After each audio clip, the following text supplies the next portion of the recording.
Salut les dormeurs. Alors la retraite. Ah, la retraite. Au moins là, la rue ne donne pas dans la retraite. Les défilés vont se suivre et se ressembler. Le 23 septembre, il y en aura d'autres.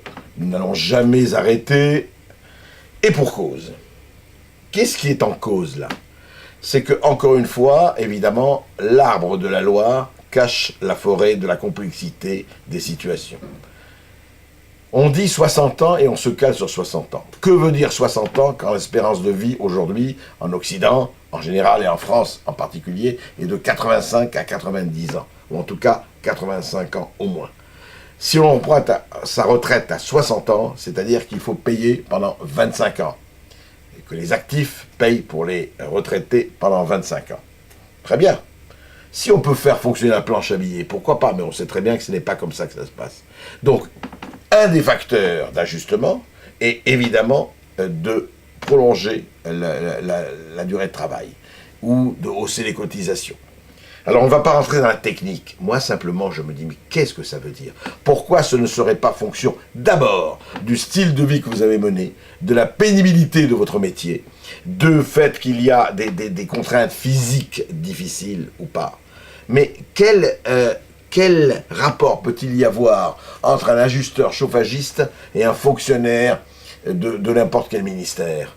Qu'est-ce que ça veut dire? Et puis alors l'âge de la retraite. Quand je me rappelle que Pierre Desgroupes, l'un des plus grands patrons de la télévision française, avait été mis à la retraite d'office par Mitterrand parce qu'il avait 65 ans.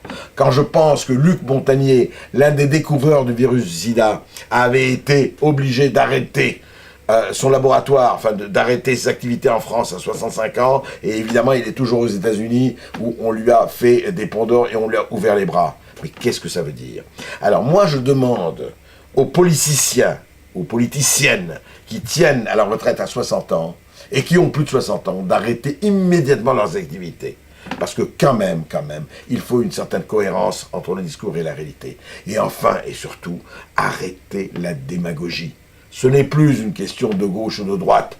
C'est une question de savoir si on peut payer la retraite, la sécu, le chômage, ou on ne peut pas payer.